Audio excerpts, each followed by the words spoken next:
Thanks to everybody for coming out. Don't know how much time we have, but man, we got a lot to talk about. First of all, from a signing day standpoint, I thought today was a fantastic day, or has been a fantastic day.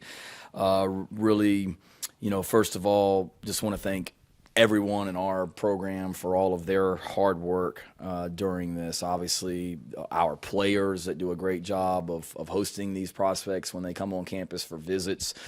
We can sell our program as much as we want, but the best recruiters we have are our own players. So I appreciate them and their hard work, our coaches and their hard work, graduate assistants, everybody here, Taylor Edwards and Drew Hickson that head up our player personnel department, Jessica Jackson and her entire team, Joe Lyle in video for the role that he plays in recruiting, Kristen Coggin down in nutrition and what she does for recruiting, George Wynn, Kim Fields, Clint Haggard in the training room, Luke Day in the weight room, Larry Waters in the equipment room, everybody in the Doty Academic Center, Justin King and Zach Frazee for their amazing videos, Derek Moore, Connor Shaw, and on and on and on. And I'm sure I've left someone out, and I apologize.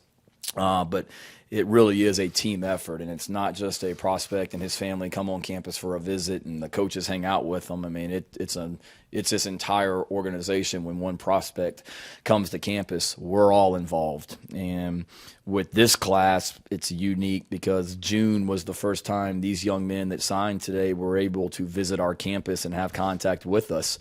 So really for the first 6-7 months that I got hired, every conversation with them was either on a cell phone or on a Zoom virtual visit. And those were some late nights that we had doing these virtual visits back in January, February, March, and April and May before they were able to visit. And we did those virtual visits. All those people that I just named were involved in those visits somehow. So really appreciate their time, and really it's funny going back. A lot of these guys that we're talking about, the first contact we ever had with them was on a virtual visit over Zoom. So to have them signed today is really awesome, and I think it's a great testament to these young men that we signed, that other than Xavier Short, DeAndre Martin, Stone Blanton, and Brian Thomas, pretty much every single guy was committed to us this summer and stayed committed to us, which is not easy to do through the ups and downs of our season, through other schools coming after these prospects throughout the season.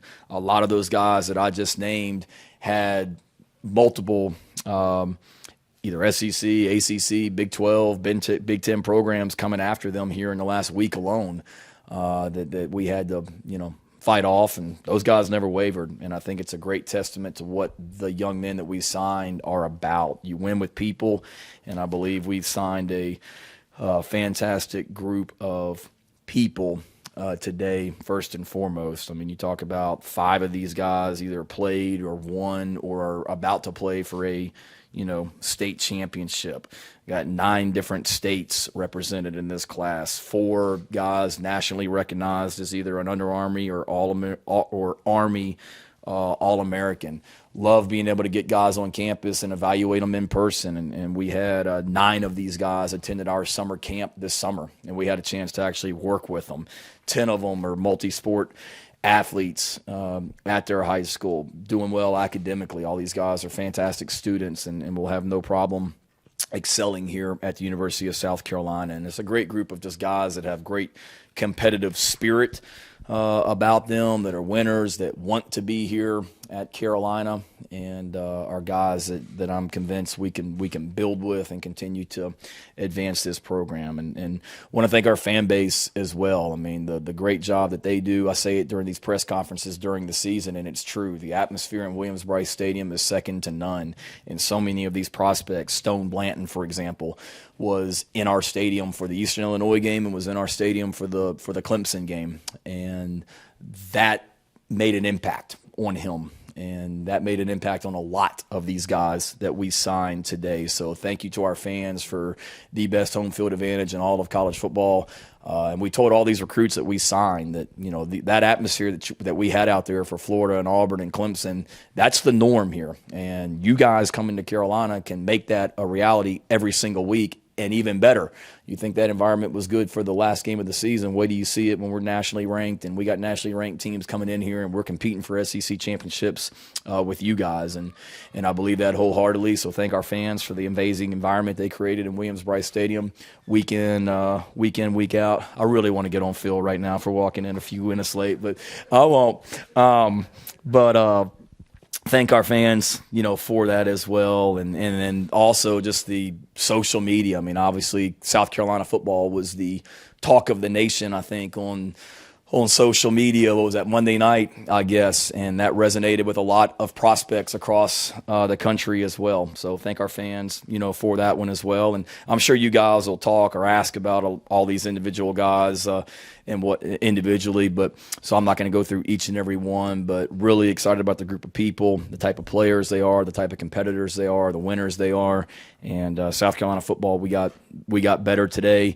And again, signing day, there's always a lot of buzz and stuff at the end with who signs on signing day, but let's not lose sight of who we beat to get these guys committed back in the summertime, that we also were able to keep them Gamecocks for the last 6, 7, 8 months up until signing day, which I'm excited about as well, and speaks volumes about what they're about as people as well. So got guys that want to be Gamecocks, which I'm excited about, and couldn't be more fired up about this class, this bowl game, and where this program is going. So with that, I'll be glad to take any questions y'all have.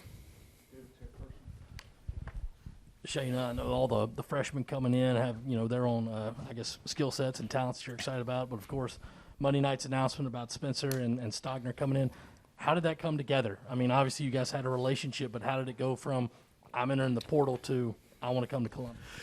Yeah,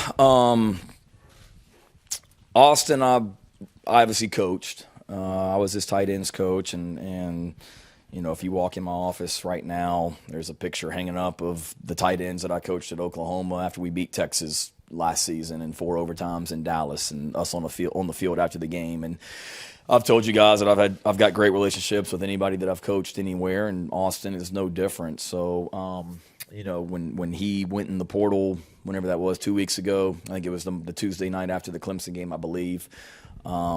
He went in the portal. His dad reached out immediately that they were interested in visiting. Jessica Jackson got him a flight booked in about 1 hour, and they were all set to come to Columbia, and they were here shortly thereafter. And then Stog had a great visit here with his mom and dad. While they were here on the visit, I believe it was his dad mentioned if you had any contact with Spencer, and I said no. I mean, I figured Spencer kind of had his choice of schools of anywhere in the country and was looking to maybe get back closer to the West Coast since that's where he's from. And I said, Spencer knows I'm here, and I love Spencer, but I haven't, really pursued him. And he's like, well, you ought to talk to him. I think he may have some interest. And we connected, shortly thereafter. And I know there were rumors that Spencer visited here. Spencer did not visit here. I did not get on a plane and go to Arizona. Literally, it was some phone conversations, and we did one of those virtual visits where he had a chance to meet everybody in the program.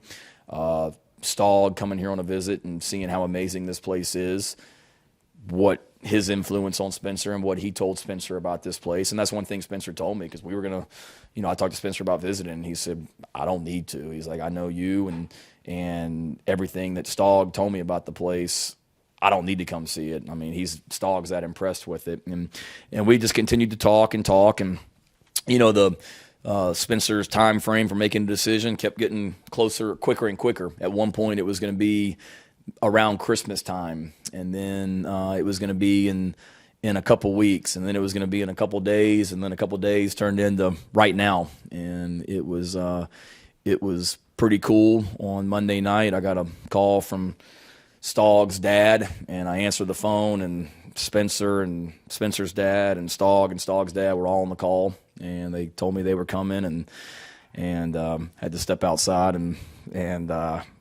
scream, so I didn't scare anybody in my own house, but it was excited. But I think it's like I told our players, it's an opportunity to make our team better, and that's my job ultimately as the head coach, and also to bring in quality people into this program as well. And I know what Spence and Stog are about, and excited about them going forward.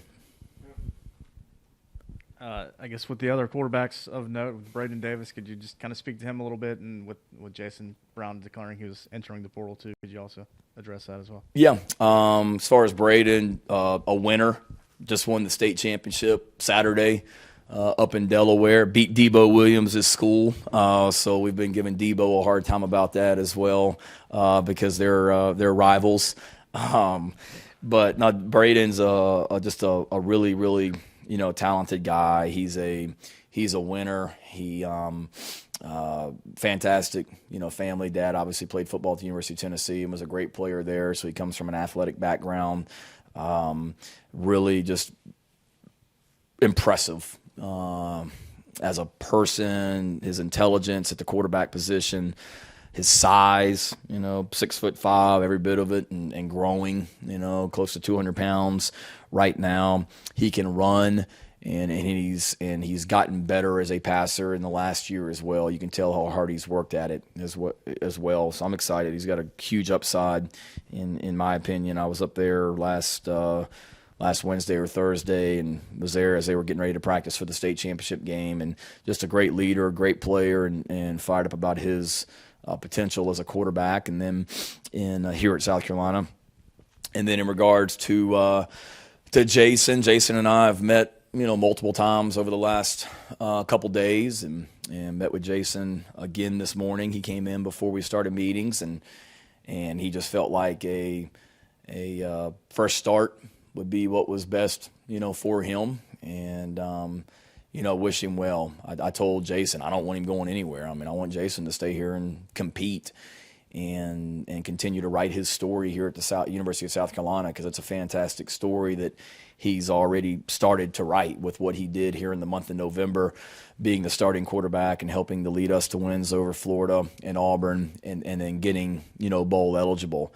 I hope our fans, because I know I do, appreciate how he's worked since he's got here, how he's improved as a quarterback, the unselfishness that he showed, the way he played down the stretch, and did some great things for us. So I don't want him going anywhere, and he just felt like the best thing for him was just a fresh start, which I certainly understand, and I met with all the quarterbacks, not just Jason. I met with all those guys when the news with Spencer broke, but Jason felt like that was the best thing for him, so he's working through things right now, and we're here to help in any way.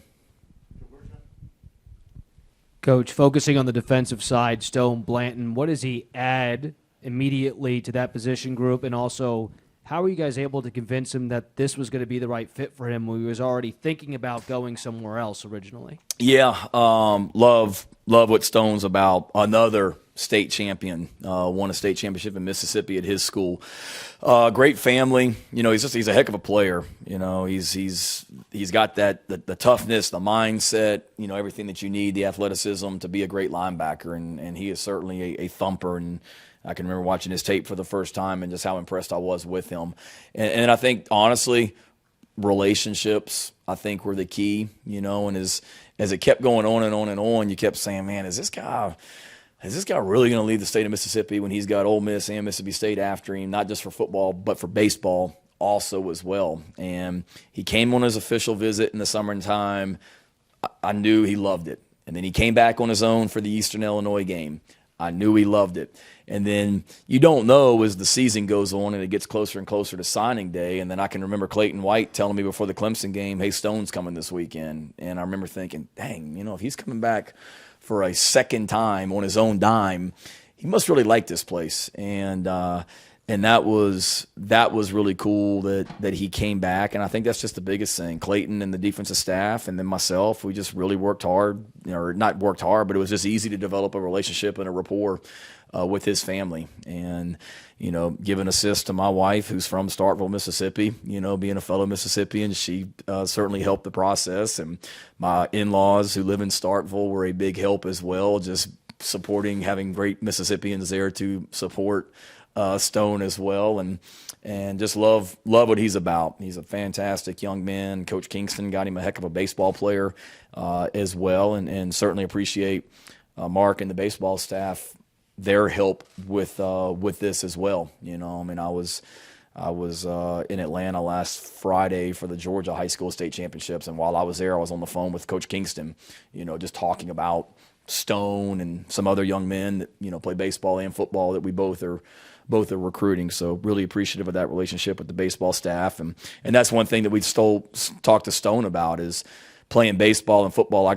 We have a great relationship with them. I was at Oklahoma when Kyler Murray played football and baseball, so I saw how we were able to make that work, and that it'll be an easy transition for him, and super excited that Stone's a Gamecock. Shane, I'm sure you want to focus on the players that did sign today or have committed, but I'd be remiss not to ask you, what kind of transpired since Saturday with Jashar Barham, and what kind of led to his decision to decommit from South Carolina today? You'd have to ask the young man that you're referring to. I can't say that it's a surprise when this particular young man committed on Saturday. About 10 minutes later, I got a phone call from somebody in the know up there that said, just so you know, it's all part of the plan. He's going to flip on Wednesday and go to Maryland. So I can't sit here and tell you that I was shocked. But when you're on the phone with a young man as late as 10:30, 11 o'clock last night, and he and the mom are telling you how they're so thankful they found a home, how appreciative they are of how we do things, how they knew that South Carolina was the place for him on his very first visit to South Carolina, and how excited they are for the future, you feel pretty good about things. So certainly with the young man you're referring to, some strange things happened overnight, which, that's a story for another day. But again, we got the right people here in this program that signed today, guys that you can win with, and you win with people, and we certainly got the right guys here today, that's for sure. And Shane, oh, you're good. What you got, Mike? And I was told, I know it was a normal team meeting that you guys meet, but I was told yesterday you met with the team and continued to harp on the fact of, this program is going to be built through competition. Yeah. And it seemed like the majority of the players received that well. Outside of Jason, and that's not to say that, he's not a guy that wants to compete. Has there been any players since then that have come to you expressing, either concerns or, potentially could be looking to enter the portal once the season ends? No. And my door's open, and that's the thing. So backing up, we did have a team meeting yesterday, and I had all the guys that transferred in that from last year to this year stand up. I mean, it's name guys that made meaningful impacts on our football team this year. And I told them, last year we added these guys to the roster and we competed, and we brought in Jordan Strawn, and he went right to work competing to make Jordan Birch and JJ and Aaron Sterling better. And we brought in David Spalding and Carlins Patel, and they started competing and making those other guys better. So we're always going to be about competition and competing. And I think our players, understand that. Zaquandre called me this afternoon just to tell me how stoked the team is, about what's transpired this week and how excited they are for the future and things like that, which I appreciate. And then anybody from here that's entered the portal, they don't have to tell me anything. I could be scrolling Twitter and see that somebody from my team's in the transfer portal. That could be potentially the first time I've heard about it, and thank God, knock on wood, that hasn't happened yet. I mean, anybody that's gone in the portal, I've had great conversations with, and they've been very, very open and honest and great. Whether it be the guys last week or a couple guys this week. So no, I have not, and I think our guys, based on the way they've practiced the last 3 days, are really excited about where we are and where we're going as a program. Hey, Shane, you kind of touched on it in your opening statement, but it's been a long time since this program has been in the national spotlight from a recruiting standpoint like it was Monday night. I was wondering if you could just quantify what kind of the hype and momentum a player like Spencer Rattler brings to this recruiting class going into next season. Yeah, it's a lot of it. I think for one, it's just it's a great statement nationally about this program and the way that young men view it. The fact that, Spencer and Austin, they could have gone anywhere in the country. I mean, Austin was on a visit to Ohio State last weekend. He was at Iowa State before that. Spencer, I'm sure, could have chosen his school, and they chose to come to South Carolina, and you better have more than just a relationship with the head coach to choose a school. They better believe, they want to win, and they have to believe that you can win at the highest level here, and they do. So to me, regardless of their names and where they're coming from, it's a great statement about how they view our program. And as soon as they announced the other night, I mean, my phone is blowing up with younger 2023 class of 23 recruits that we'll be talking about a year from now in this room, texting me about that the buzz and the excitement that they generated as well. So I think it's just we were certainly trending the other night, to say the least, and appreciate those guys and their belief in us. And I know Austin and Spencer, they're eager to get in here and compete. Nothing's going to be handed to them to get in here and compete with the rest of the team. And any success we had this season was because of the way that we came together as a group, the way that we came together as a team. And the only way we're going to have success when Spencer and Austin and anybody else that we may add to this program from the transfer portal going forward is going to take place. That success is coming in here and coming together as a team, which is what those guys are going to do as soon as they get here. Yeah, Shane, if you don't mind, I think you signed 6 defensive backs today. If you don't mind giving a quick highlight on each of those guys and maybe also sharing where you see them starting out at. I know you'll want to get them on campus and see them, but corner, safety, how you view them? Yeah, we haven't gotten into all that, John, as far as corner safeties. I think the thing with these guys is they're all flexible and they have the position to do some multiple things in the secondary. Peyton Williams comes from a great program, out in Texas that, Justin Stepp had some ties to, and Peyton visited in the summertime. Great family and a big body guy that can go back there. And, he is the one you're probably looking at, more as a safety starting out. That's one that, I'd say that's for sure, where he would be to start. Anthony Rose, really, excited about him. When I met with you guys a couple weeks ago and told you I'd been down in Miami for lunch, I was having lunch at Denny's with him and his granddad, right across the street from the Dolphins stadium. So had a fantastic meal with him, and what a player he is. And he's got size, that confidence, that edge that you have to have. He obviously was committed, then decommitted, and then committed again, and really excited about his future here as well. Another one, highly recruited, Keenan Nelson from up in Philadelphia, has got the flexibility to do multiple things in the secondary, just like Anthony. Keenan was one that comes from a great program, obviously at St. Joseph's up in Philadelphia, that could have gone a lot of places, but came down here with his mom and dad, took a visit in the summertime on one of the June official visits, had a fantastic time. And I remember driving back, I was on I-20 headed back from Georgia, and he called me and committed, and I think I was right around Lexington, that area where some of the construction starts on I-20. So I can remember being in that where it goes to like one lane, and not trying to wreck as you're going through there, because I was so excited about him calling. Emery Floyd, fantastic speed, size, had a lot of teams coming after him at the end, down the stretch right here, trying to get him to change his mind. But going to be a great player here. He's one that had plenty of options and committed to us and stayed committed. Great family. Torian and Clayton and I were in his house, I think, Monday right after the Clemson game. We were over there as well, and great speed, great size. He's going to be a heck of a player here, for us as well. Kawan Banks, I think he's a guy, could do some different things. You may be able to pencil him in there, maybe at that nickel position, with Carlins Patel, leaving, being able to get in there and compete. But another Florida defensive back, love his physicality and the way that he plays as well. And then, Nick from right here in Irmo. I mean, he's one of those guys that we're really excited about. Torian's fighting to get him in the secondary. Clayton's fighting to keep him at linebacker.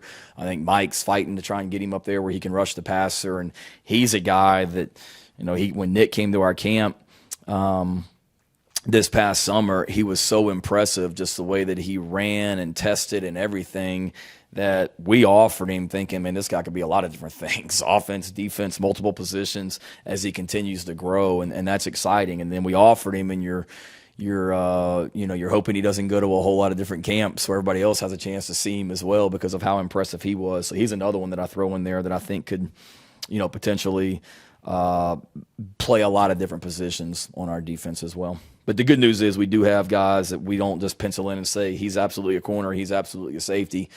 I think you've got some position flexibility back there in the secondary, which you need nowadays in college football. Shane, what did you see out of Spencer your couple of years you were down there in Oklahoma with him? And I'm guessing you said nobody's going to get handed anything. I'm guessing he doesn't enter spring as number one on the depth chart. Yeah, what I saw from him was wins. That's what I saw. I saw a guy that, he sat behind Jalen Hurts for a year there learning. Came in at the end of the game against LSU in the playoff game when LSU won the national championship and performed well. Saw a guy that we went into the 2020 season and lost, I think, 2 of our first 3 games. We lost at Iowa State, and then we lost to Kansas State at home, which doesn't happen at Oklahoma. And then I saw a guy that didn't let that bother him, came right back. And then we go into the Texas game. Our backs are against the wall. Spencer doesn't play well. Lincoln benches him basically in the first half, puts him back in the second half. We end up winning that game, I think, in 4 overtimes and didn't lose a game the rest of the season and won another Big 12 championship. And then they beat Florida in the Cotton Bowl at the end of the season. So a guy that has faced adversity and has always responded. A guy that was a winner that has won a lot of football games and has a great confidence about himself. And then certainly this season didn't go the way he expected it to be. You go into the season thinking you're going to be the number 1 draft pick and the Heisman Trophy winner, and you end up not even being the starting quarterback. But he didn't let that dictate the outcome and what was the next step for him. And he's excited about the next chapter for him as well. And then in regards to the spring practice, I'm trying to figure out who's going to take the first rep in the Duke's Mayo Bowl here in a couple weeks. I mean, we'll worry about spring practice when we get to March. But that question's coming too, I'm sure, here one of these. So, with some of the big moves that were made today, the NIL subject was brought up in some cases. And, of course, I think when that was created, they said it wasn't supposed to be used in recruiting and a factor in recruiting players. Are you seeing that as you make your rounds? Is that starting to be abused and becoming an issue out there? Is it being used to help recruit kids? It's interesting. I was asked about, we did all these official visits in June where we had, I can't count the number of guys we had on campus, and I meet with every single one of them in my office, unofficial. And honestly, in the entire month of June, Phil, I probably got asked twice about NIL from prospects on campus. Now, I don't know if they weren't going to ask me. Maybe they were asking other people. Maybe they weren't as aware of it at that point. I don't know. As we came down the stretch here, it certainly came up a lot more, with prospects as we got closer to today, in regards to opportunities and what's it look like at South Carolina and what are you doing for your athletes and things like that. So it's certainly more, I don't want to say more prevalent, but it certainly has come up more in the last month or so, last couple of weeks even, than what it did in the entire month of June. And it's the name of the game. I mean, I know what we're legally allowed to do here at South Carolina, and that's what we're doing. I can't speak for other schools and promises that, they make. I mean, frankly, I had parents call me over the weekend wanting to know, what are you going to do for my son from an NIL standpoint? What can you promise us? Well, I can't promise you anything, and I can't set up deals for you. And anybody that tells you that they can, they're lying to you, and they're not being honest. But here's what I can tell you, that we're in a fantastic college town here at the University of South Carolina where there's plenty of opportunities that I'm sure will be available, as our players have shown this year. With what they've been able to do, without a doubt. But I'm not going to bury my head in the sand and sit here and say that it's not a factor, because we've certainly got to make this a place that prospects understand, that they can capitalize on NIL, and whether you agree with the rule or not, it's here. and you've got to learn how to embrace it and maximize it within the rules to help your program. And that's not just football. I mean, I've had conversations with other sports here, other head coaches here at Carolina about how are you doing this, because it's coming up in whatever sport, here on campus. Shane, Landon Sampson's another one, the other Texas guy in this class. Obviously, I know Justin recruited him a lot, but just what do you guys see from him on tape? And I mean, how realistic do you guys feel like he might be a guy that can compete from day one and be a contributor maybe next year? Yeah, he's going to be one of those guys here in a few years. You're going to look up and he's going to catch like 1,000,000 balls, in his time here at Carolina, just because he knows how to get open. He's just a football player, and he's really talented and comes from a great program there at South Lake Carroll, and they just had a tough loss last weekend in the playoffs, but just love his competitive spirit, and he believes he's the best player on the field every time that he steps out there. He's got an edge about himself, and that was another one. I mean, he committed to us early, and it's like, he's all the way out in Texas. Now we got to try and hang on to this guy, and we did. And he had plenty of Big 12 schools, coming after him here down the stretch as well. But just a really good football player that understands the game of football, that I think is going to have a, opportunity to have a fantastic career here at Carolina. Just real quickly, you mentioned obviously you guys from Texas, you got guys from Pennsylvania. I mean, you guys really hit a lot of geography in this class. Just as a whole, how much is that something that you guys see translating going forward? Is that sort of a one-off thing? And just, what's that been like piecing together a class from, I think you mentioned 9 different states? Yeah. I think it's different nowadays because the country's smaller in so many ways, and all these prospects know each other with social media. They're able to communicate a lot easier than what they were able to maybe 10 years ago, 5 years ago. And traveling is going away for schools not as big a deal as maybe it was a few years ago. We always want to start here in the state of South Carolina, for sure, and we always will. Realistically, we're not going to be able to sign 25 guys each year, from the state of South Carolina that can help us win an SEC championship. So we've got to be able to go out into other areas. And I've said it before, I mean, we want to be able to get into the Northeast a little bit more. There's so many prospects up there. If they want to play football in the SEC, it's just as easy to get to Columbia, South Carolina as anywhere in the conference. Come right down I-95 and you're here, basically. So we really want to always hit that, and you see that with being able to sign guys from Delaware and sign guys from Pennsylvania like we did. Florida's always been good to us. North Carolina's always been good to us. Georgia's always been good to us, and it always will. But then being able to utilize the ties that we have with coaches on this staff at other places. Justin Stepp or myself or whoever that have ties from the state of Texas that we utilize to get Peyton Williams and Landon Sampson, or North Carolina or wherever it may be. But we're always going to start right here in South Carolina. But we've got the resources and the place to recruit to that's attractive to a lot of kids from a lot of different states.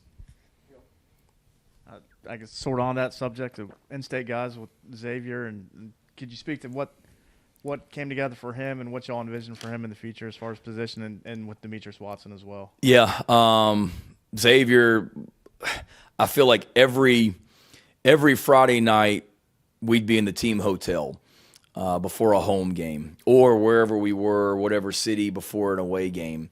And I feel like every single Friday around 11 p.m., I would get a text message from the head coach of the team that just played Chapin telling me what an idiot I am that we haven't offered Xavier Short. I mean, honestly, like literally every single Friday, I get my phone, there's Coach so-and-so. You're basically, what are y'all thinking? I don't know. Y'all know more than I do, but you're completely lost if you don't recruit this kid.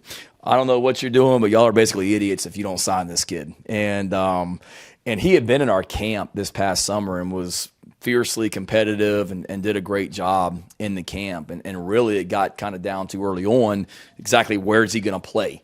And where do you fit him in? I mean, we're taking scholarships at a certain number of positions, how many guys we're going to take at each spot and things like that. And honestly, as it got to the end of the season, I just said, you know what? Forget about it. This guy can help us win. And I'll get him here and we'll figure it out. He's a winner. He's a competitor. He's a really good football player. and he's the kind of guy that we want in this program, that 4 years from now you're going to look up and you're going to be glad that we signed him today. So I think that's one. You may see him out there with the receivers. You may see him with the tight ends. You may see him carrying the football. I don't know. I think he's a really good player, period. And we'll find the way for him to help us, for sure. And then Demetrius, same thing, great program down at Fort Dorchester with Coach LaPrade. So Darryl Ware and to carry on, we're constantly, talking about him. And he's one that I'll be honest with you, I didn't know a whole lot about. And then he came to our camp this summer and just really did a nice job in camp, and just high motor, big upside, loves to fish. He'll send me videos on Sunday if he's gone out in the water and he's caught sharks and everything else. And he's a fascinating guy as well. When we were down at his high school a couple weeks ago, he was showing us videos of all the most recent catches and things like that from being out in the water on Sundays as well. Awesome guy, though, and any time that we can get a young man. I think we got a lot of guys like that, too. South Carolina guys that we signed that maybe weren't necessarily highly recruited, that we see a huge upside in their ability to become players here at a high level in the SEC, and reminds me of a lot of the guys that we signed when I was here before that maybe weren't necessarily household names, highly recruited, that ended up developing and becoming great players. And I think a lot of these guys have those same qualities. All right, one more. Are you permitted to talk about Kalik yet? Or I don't think I am yet. But put him in that same category if I was allowed to. Shayna, you spoke a lot. Hypothetically speaking, sorry. Right. You've spoken a lot about culture and family, building the program and all. When you're in the transfer portal, when you kind of have to recognize recruiting from there these days, how much do you have to look at those guys and say, are they going to fit not only talent-wise but culture-wise with the guys we already have? Yeah, you do. That's a huge part of it. And I told our players yesterday, David, that I'm not out here collecting talent. My job is to make our roster better, but making sure I'm bringing in the right people that are going to help us be successful and fit what we want this program to be about down there in that locker room. And whether it be last year with the guys that we brought in as transfers, or whether it be the 2 transfers that we have coming now and whoever else we may add after this day going into next season, they've got to be great people first and foremost that fit what we want to be about. And also officially, Z White and JJ, are they out of the bowl game? JJ, yeah, they haven't been at practice the last few days, so I'll leave it at that. I talked to Z White again today, and you guys know Z White. Z White's quite the character. We had a good conversation today, but they have not been at practice the last few days, and any announcements they want to make about the bowl game, they can make. Shane, you just made it clear right there, and I know he asked you about from a character standpoint, maybe the day of the Duke Mayo Bowl press conference, but we can go out, say we talked to this source or that source, but I'll just ask you point blank so people can hear it from your mouth. Guy like Spencer Rattler, videos out there when he was 17, 18 years old, might paint a negative portrayal of the kid, might be a little unfair. You've seen the guy, you understand him. What can you tell us about Spencer Rattler and kind of just that narrative that is out there about his character? Yeah, I don't know who writes the narrative or comes up with the narrative. All I know is what I saw during my time with him at Oklahoma. And I saw a guy that wants to win, that is immensely talented, but comes from a great family. And when we did the virtual visit with him last week, pretty much our entire building was on that call, and so many of them were texting me throughout, or texting me or calling me afterwards, talking about how impressed they were that whatever they thought going in, was the complete opposite, just the way that he handled himself, and that's the Spencer I know, and I think the fact that Stogg is coming, Stogg's a fantastic young man, and then I think the fact that, I don't know, I doubt you follow many Oklahoma football players on Twitter, but the number of Oklahoma football players that were commenting directly on Twitter about those 2 guys and how excited they are for them, I think speaks volumes as well. And again, it goes back to what I told our team. If a guy was the guy was not, any prospect was not a fit for what we want to be about and what we are about, I'm not gonna bring them here. But I know Spencer Rattler and I know Austin Stogner, and I'm excited for them to get around our players. Shane, different parts of the country right now are going through increased COVID situations. Are you reminding the guys? Are you upping awareness perhaps as we get into the winter months where maybe infections can be a little bit more widespread? I'd be lying to you if I said that had spent a lot of time talking to them about COVID the last 24 hours. I don't want to sit here and tell you the politically correct answer and all that. I haven't, but we will. I mean, George Wynn does a great job of communicating with our players about that, whether it be COVID shots, booster shots, flu shots, what's going on in the world as well.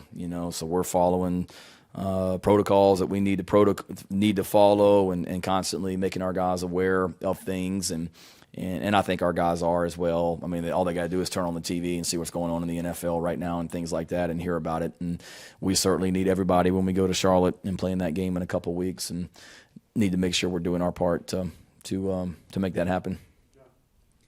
What trait or two do you have to see in an offensive lineman in order to want to recruit that offensive lineman? And if you could touch on the three that you signed here. Yeah, obviously you got to have size and things like that for sure. But I think the athleticism, and then the overall toughness, and I know that's what we have in these guys. You talk about Grayson Maines, great size, has that toughness, has that physicality that you're looking for from an offensive line standpoint. And Grayson, committed to it. I must be something about I-20 because I'm thinking about it. Grayson called and committed to me when I was on I-20, headed to Georgia one day as well. So I think that's two commitments with him and Keenan, that I was on I-20 somewhere around the state line when they called me.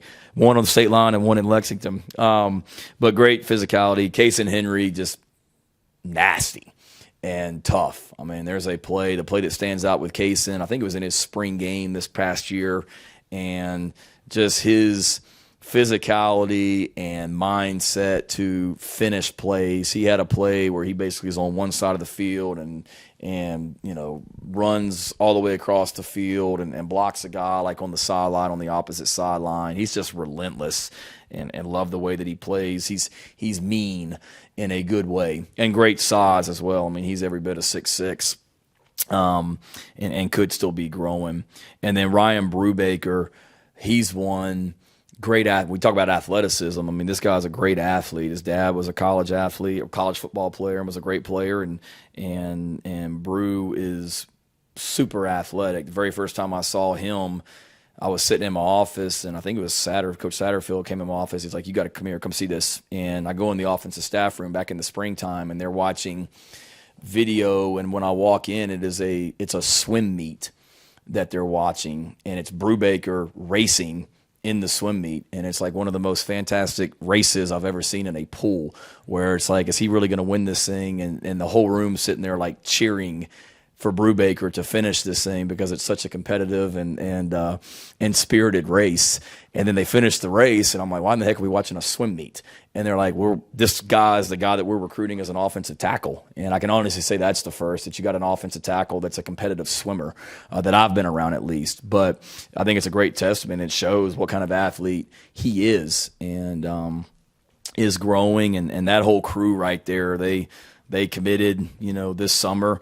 Kaysen called and committed while I was at an official visit, on an official visit, dinner here. I remember Brubaker calling and committing to me. I was in the Atlanta airport getting ready to go on a trip, and then we talked about Grayson. So all those guys were in the springtime, early summer. They bonded, they stayed together, and they'll form a great foundation for the next group of offensive linemen that we have coming here.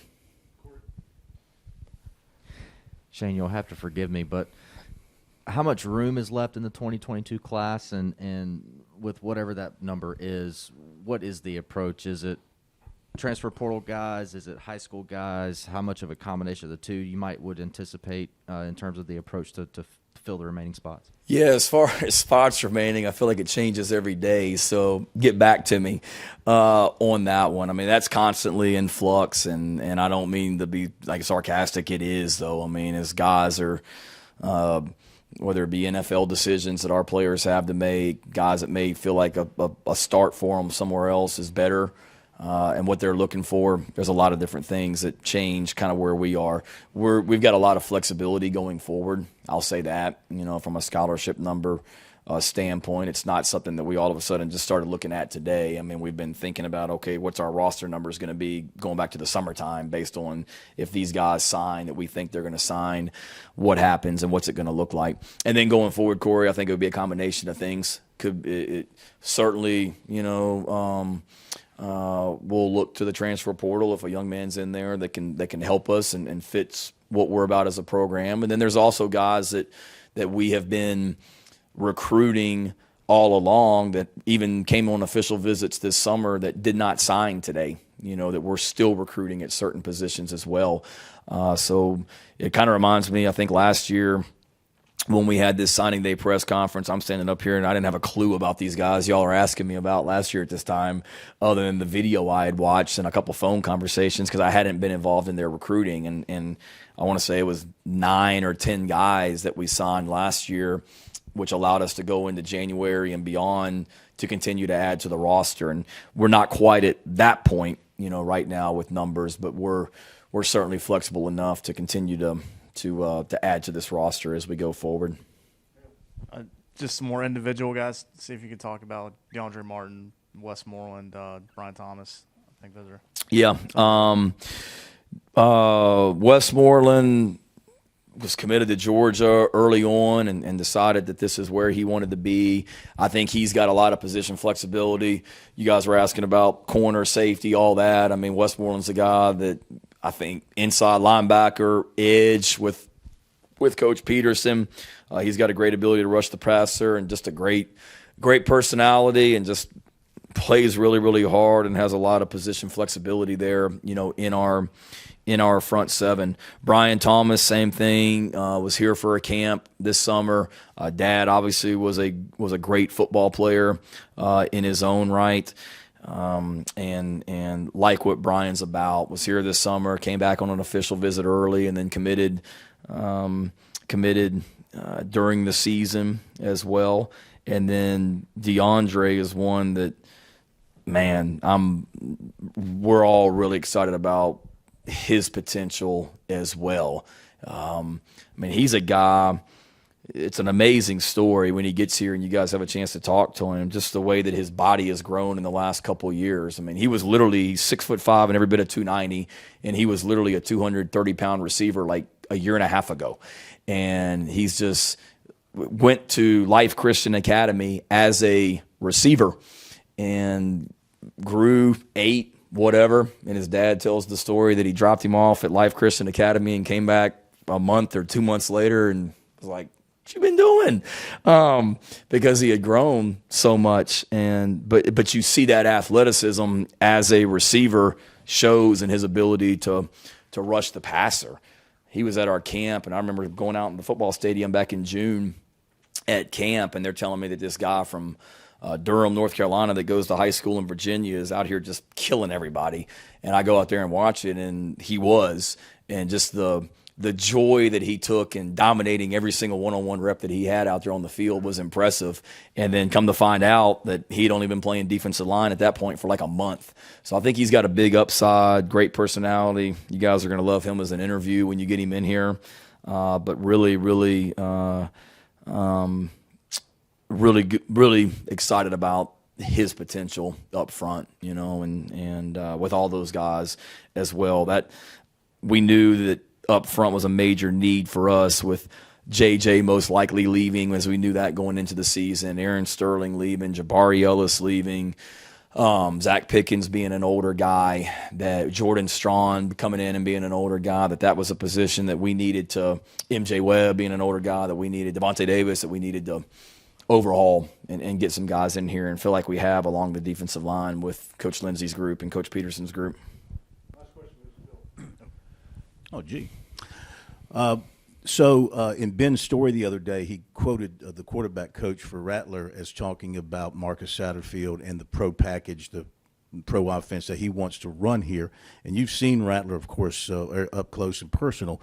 You see a good fit, and will this give Satterfield a chance to really kind of show what he's trying to do with his offense? I think that Spencer certainly wanted to get involved or get in the middle of a offense that had, nothing against the Oklahoma offense. Obviously, it's record-setting everything that they've done, but I don't know how many teams in the NFL are using Lincoln Riley's terminology and things like that. I would say zero.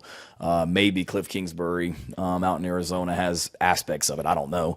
But I think for Spencer, it was very appealing that to be able to get into a system that has a little bit more NFL terminology, protections, route concepts, things like that, or at least maybe along the same language that other NFL teams are using.